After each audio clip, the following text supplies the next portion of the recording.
Hey everyone! Today, we're diving into one of the most iconic, and honestly, one of the most hilariously awkward moments from the legendary sitcom Friends.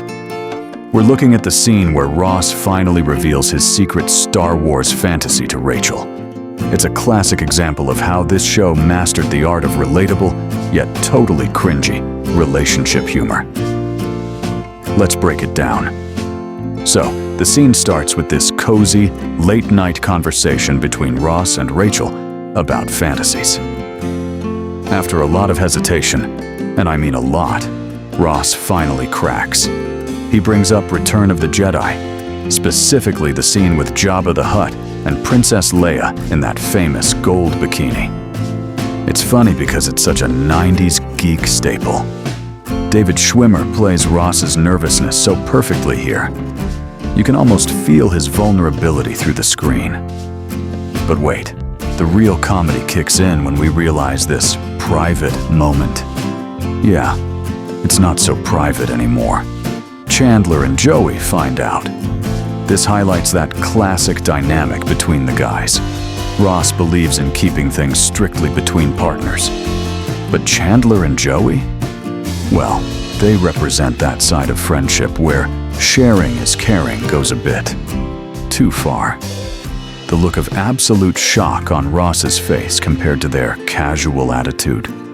Pure gold. Even Phoebe and Rachel weigh in on the sharing debate. Rachel thinks it's all about bonding, while Ross is just, well, he's just worried about his dignity. The dialogue here is so fast-paced and witty. It really captures that mid-20s struggle of figuring out boundaries in a tight-knit friend group. You can actually see the tension building as Ross realizes his secret is now communal property. It's a nightmare scenario. And then comes the kicker.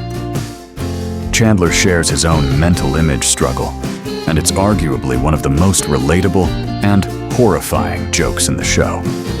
He talks about how, in the middle of a romantic moment, a completely random and unwanted thought, like your mom, can just pop in and ruin everything. It's that dark, self-deprecating humor that Matthew Perry delivered better than anyone else could. It's awkward, it's messy, and it's hilarious. Finally, Rachel tries to surprise Ross by actually dressing up in the gold bikini. It should have been a massive win for Ross, right? Wrong. Because of Chandler's earlier mom comment, Ross's brain is now officially broken. The look on his face when he can't stop picturing his mom instead of the fantasy is priceless. The scene ends with that iconic, frustrated line, "I hate Chandler. That bastard ruined my life." This episode is a masterclass in comedy setup and payoff. It's exactly why Friends is still a fan favorite decades later. What do you think? Was Ross overreacting, or did Chandler really ruin his life? Let me know in the comments. Don't forget to like and subscribe for more classic TV reviews. See ya!